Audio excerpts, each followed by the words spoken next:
Allora, Renato Bressan, parliamo del welfare, vabbè, il discorso del sociale in periodo di emergenza, con la contrattazione sociale, ovvero che cosa? Qual è il vostro ruolo da questo punto di vista? Sì, va fatta una leggera premessa, e cioè che in una fase di emergenza come questa il governo ha emanato una serie di provvedimenti.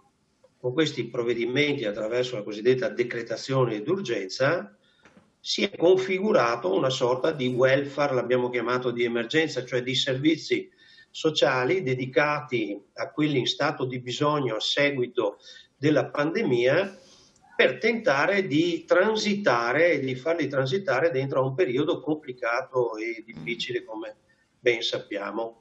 Ma al di là di questi provvedimenti, seppur importanti, che vanno dalla cassa integrazione ai bonus, come abbiamo visto, e tanti altri provvedimenti, adesso ce ne saranno tanti altri ancora con il decreto di aprile, c'è però la necessità di integrare i servizi locali, e cioè quella partita legata a tutti i servizi che gli enti locali erogano ai propri cittadini, che per una ragione o per un'altra vanno potenziati, ovviamente a favore delle famiglie maggiormente colpite. Come diceva giustamente Chiara, oltre ai lavoratori che magari perdono il posto di lavoro o sono a cassa integrazione eccetera, abbiamo la popolazione anziana che necessita di alcuni servizi, ma anche, come dire, i bambini, quindi coloro che sappiamo in questo momento essere a casa dalle attività didattiche, e quindi, come dire, vanno supportati anche loro in qualche modo, perché gli effetti, come dire, della chiusura, e cioè dell'impossibilità dello spostamento, sono effetti negativi anche sulla popolazione più giovane e infantile. Dobbiamo, come dire, saperla questa cosa qua, e grava sulle famiglie in particolar modo, e bisogna dirlo sulle donne, sulle mamme, insomma, che sappiamo farsi carico maggiormente di questi problemi. Per questa ragione abbiamo formulato una serie di proposte che stiamo inviando ai comuni di tutto il Veneto attraverso le strutture provinciali, e abbiamo cercato innanzitutto di definire qual è il perimetro delle risorse entro le quali si possono, come dire, agire con questi servizi. Lo dico perché ogni tanto leggiamo anche noi sui giornali cose, come dire, che lasciano un po' il tempo che trovano. Cioè? È vero che, come ha denunciato l'ANCI, c'è stato un crollo delle entrate, ad esempio nel mese di marzo, pari a 600 milioni di euro.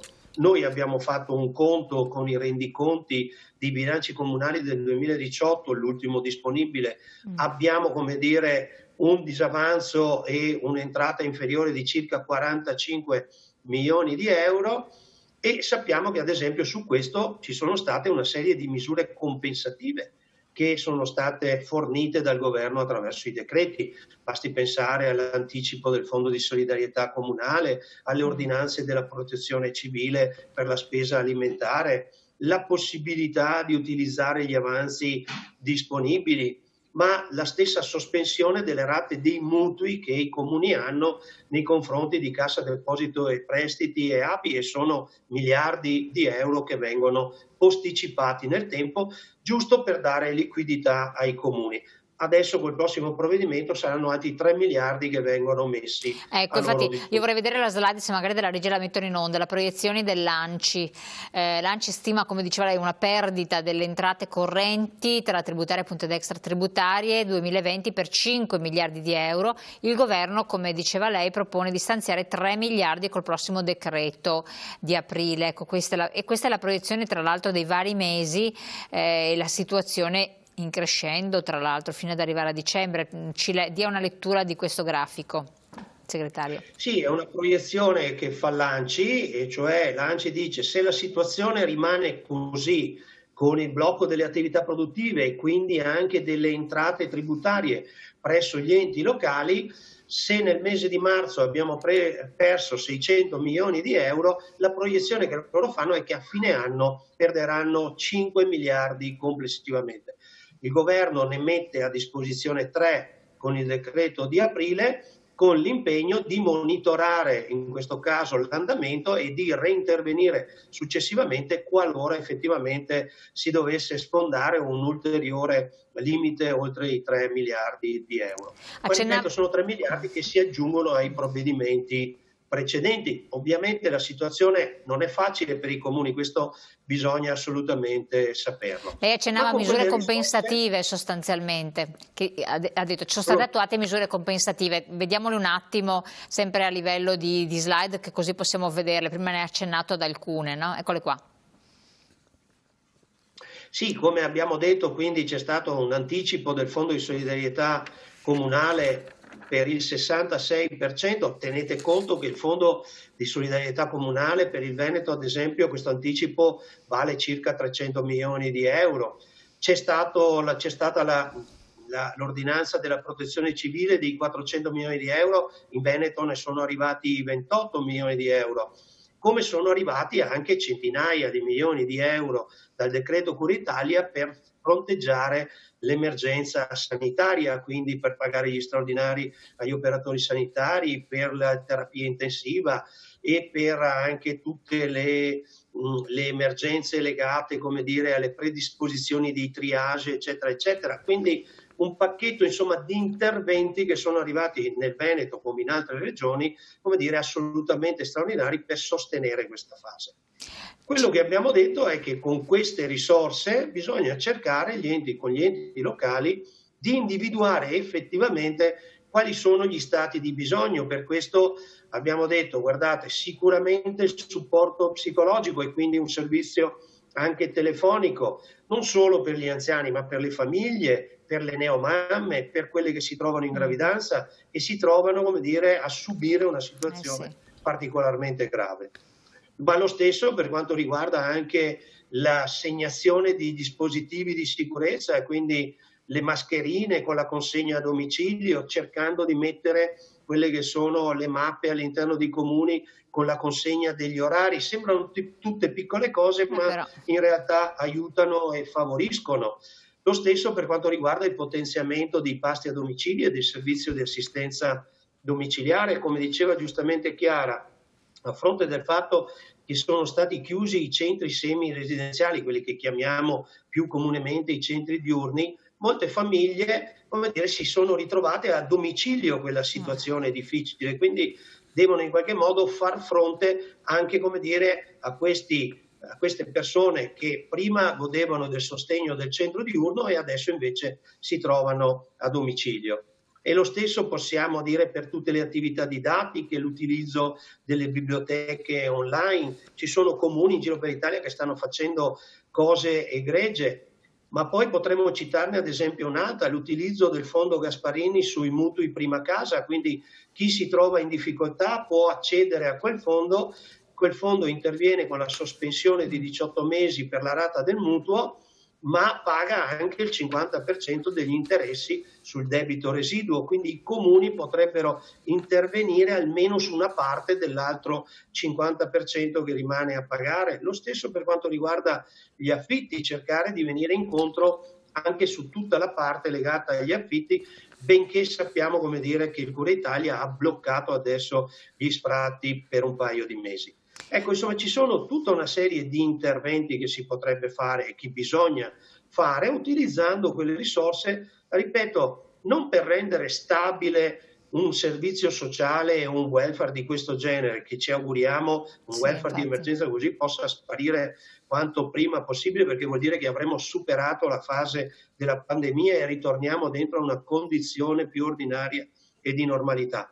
Ma siccome temiamo che purtroppo questa fase non si concluderà velocemente, come sappiamo fino a che non ci sarà un vaccino è ben difficile tornare dentro una situazione di assoluta normalità, bene, per questo periodo è bene che queste risorse vengano utilizzate per potenziare questa rete di servizi. Ecco, parliamo di avanzi disponibili in Veneto, vediamo l'altra slide perché cerchiamo di capire qual è la cifra, 319.155, 319.000 milioni di euro, giusto?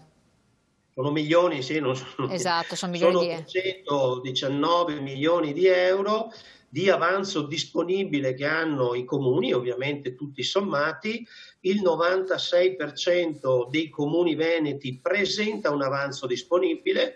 Il decreto Cura Italia ha stabilito che questi avanzi possono essere utilizzati per l'emergenza o per tutti quei provvedimenti legati all'emergenza sanitaria e sociosanitaria, mentre prima in buona parte erano vincolati, diciamo, ecco. Sì. Quindi, siccome ormai tutti i provvedimenti sono legati all'emergenza, quelle risorse si possono utilizzare. 319 milioni di euro non sono poca cosa. Non so, qui stiamo parlando a Regione Veneto, perché dopo ogni regione fa i suoi conti, giusto?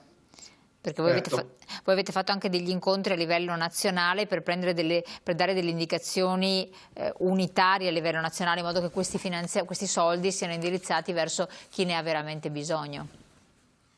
Sì, con CISL e WIL ovviamente abbiamo il tavolo aperto con il governo, con il ministro, con la ministra del lavoro, con il ministro dell'economia Gualtieri, oltre che con il presidente Conte. È del tutto evidente che noi abbiamo fatto e abbiamo formulato tutta una serie di proposte che vanno ovviamente dagli ammortizzatori sociali fino ai servizi sociali. Con il decreto di aprile avremo un potenziamento e un allargamento dell'estensione degli ammortizzatori e dei servizi, proprio perché purtroppo gli effetti della pandemia non si sono esauriti, dureranno ancora un po' di tempo e quindi in qualche modo, ripeto, c'è bisogno di una rete di solidarietà stretta e di servizi necessari ai cittadini e alle famiglie colpite, come dire, dalla pandemia. Ecco, per quanto riguarda il discorso degli anziani soli che magari non hanno più un'assistenza domestica, oppure di quelle famiglie in grossa difficoltà che lei faceva accenno, a chi possono rivolgersi? Perché questo ci è stato chiesto più volte. Beh, intanto voi sapete, perché ormai è da tempo che lo stiamo pubblicizzando, abbiamo messo in piedi il progetto dello SPICE, che è un progetto regionale ma articolato su tutti i territori provinciali. La Chiara lo sa bene perché è una struttura che partecipa attivamente a questo progetto. Abbiamo messo a disposizione tanti recapiti telefonici con tante fasce orarie. Possono chiamarci a questi numeri di telefono e vi assicuro che stiamo ricevendo ogni giorno centinaia e centinaia di telefonate con le quali, come dire, possiamo tentare di orientare queste persone verso i servizi di cui hanno bisogno, ma che molto spesso non lo sanno. Infatti, Faccio un bravo, esempio. esatto. Sì, faccio un esempio. Sulla solidarietà alimentare. 400 milioni di euro messi a disposizione, 28 milioni sono arrivati in Veneto, ma molte persone che si trovano in stato di bisogno. Sulla solidarietà alimentare non c'è solo la spesa alimentare, ma anche i generi di prima necessità, come ad esempio i farmaci. Molte persone, come diceva lei, in isolamento relazionale, persone anziane che non conoscono questi provvedimenti, come dire, stiamo chiedendo agli enti locali, ai servizi sociali degli enti locali, di farsi carico in qualche misura, in qualche forma, cioè cercando anche attraverso il nostro contributo di individuare queste persone, soprattutto nei grandi centri urbani. Magari nei piccoli comuni conoscono esattamente le situazioni, nei grandi centri urbani magari qualcosa sfugge più difficile. Ecco, allora dobbiamo cercare con queste risorse, lo ripeto per l'ennesima volta, di orientarle lì dove c'è un vero bisogno. E il confronto con il governo, ad esempio sulla solidarietà alimentare, credo che probabilmente arriveranno altrettante risorse, perché 400 milioni sembrano tanti, ma spalmati su 8.000 comuni italiani, poi alla Infatti. fine sono poca cosa. Infatti, anche se ci sono comuni che sono, anche lì c'è differenziazione tra realtà comunale e realtà comunali, ci sono comuni dove ci sono certe emergenze, altri dove ci sono altre emergenze. Per esempio l'aspetto alimentare, parlavo col vicepresidente dell'ANCI, diceva da noi non è un'emergenza così forte, magari ci sono altri bisogni, altre necessità che in altre parti d'Italia non ci sono, cioè è tutto molto localistico, tutto sommato. Sì, è vero. Io adesso dicevo prima la spesa alimentare, ma anche generi di prima necessità. Ho detto i farmaci perché sono i primi che ci vengono in mente, ma guardate che dei generi di prima necessità, ad esempio, ci stanno dentro i pannolini per i bambini, anche quello è un genere di prima necessità, questo ed altro. Quindi, insomma, con i comuni che hanno fatto un lavoro, devo dire, per davvero in fretta e furia perché l'emergenza c'era, ma siamo in contatto in questi giorni anche, come dire, sull'orientare quelle risorse e individuare non solo le fasce di popolazione che hanno questo tipo di emergenza, ma anche cosa dare effettivamente a queste persone qua. Certo, la spesa alimentare è, come dire, quella di prima necessità e poi arriva il resto, ma c'è anche, come dire, il resto di cui hanno bisogno. Ecco, un'altra cosa che c'è stata sollecitata, dopo andiamo anche in pubblicità rapidamente, sono i cosiddetti centri estivi per anziani, che sembra una cosa così superficiale, ma per molti non lo è, sia alla luce del fatto che molte aziende hanno detto che terranno aperto nel periodo estivo per recuperare per una serie di fattori, sia perché molte persone non hanno più le ferie, sia perché appunto le badanti, insomma è un'emergenza anche questa. Come fare? Come sopperire? Avete qualche... Purtroppo non è che abbiamo la bacchetta magica o la soluzione a portata di mano. Sui centri estivi per anziani noi sappiamo che dovremmo valutare e verificare anche con quello che ci dice la comunità medico-scientifica rispetto alle riaperture. Noi sappiamo che adesso dal 4 maggio dovremmo cominciare la fase 2, quindi la riapertura di alcune attività produttive, la possibilità per le persone di cominciare a spostarsi anche con una mobilità, seppure magari all'interno della stessa regione, eccetera. Credo che dovremmo aspettare però la fase 3 per altre questioni, quindi valutiamo passo passo ed è chiaro che quando arrivano i provvedimenti saremo certamente i primi a comunicarli e anche magari a spingere se effettivamente ci sono le condizioni, ma se non ci sono le condizioni siamo anche quell'organizzazione che dice attenzione ad aprire perché gli effetti della pandemia, come ci dicono per l'appunto i medici, gli esperti in medicina, attenzione alle nuove ondate che sono lì in agguato e sarebbe ben peggio poi trovarsi in una condizione di quel genere. Assolutamente. Allora, restate sempre con noi, abbiamo l'intervallo pubblicitario, in pochi secondi, poi ritorniamo insieme e facciamo il punto con entrambi su altri aspetti.